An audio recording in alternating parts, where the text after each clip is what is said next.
Hi, this is Marty from Shut Up and Record. I thought I would do a quick wrap-up of this Midas versus Ocean Audio versus Trident 80B 500 series EQ thing. Boy, wasn't episode 1 intense? I just spent a lot of time with it and my brain is melted, and I can't say it was fun. But there's a lot of useful information in there, and same with 2.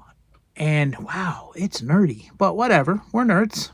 Get over it. I'm fine with it because it's fun, and it leads me to these conclusions, which are the Midas clearly is the most transparent, right? It's the, I'm not going to say clean, because I don't think a Midas is necessarily, it's cleaner than other things, certainly cleaner than a plug, or cleaner than the other two, but a plug-in is way more transparent.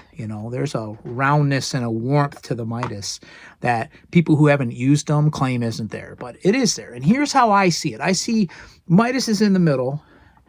On one side, you have the dirtier Trident, less defined low end, a little bit mushier, a little bit, squashed compression kind of a thing. It's just a little bit muddier, and then the Ocean it takes what the Midas does, but it adds that vibe that the Midas doesn't have. The Midas, I one of the things that I was like, whoa, I forgot this, is if you just listen to the 100 hertz boost, okay?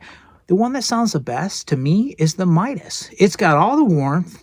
It's got enough of the, guts of it, but it's also defined. There's a definition, which is that transparency. It's not, losing it's just defined. It's awesome. And so as you go through it, I think that the Trident has this distortion, especially like when you got into the higher range. It was cool. It I can see how it would work and make something stand out in a neat way, but in a very processed way. There's the vibe.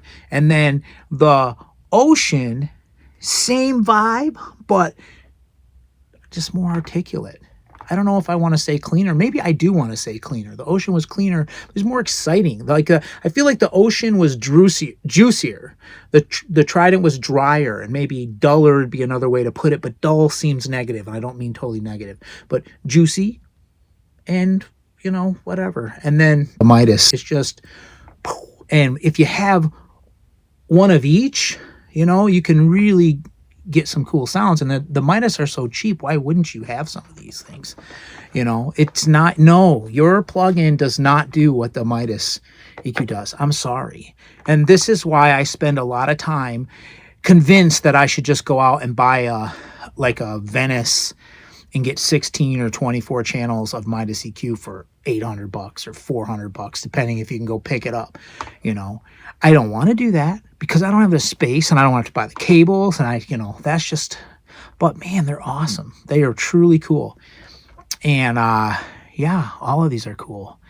I did go through this period where I thought, oh, if I could only keep, let's say you're keeping the Midas, because I'm not going to get rid of the Midas.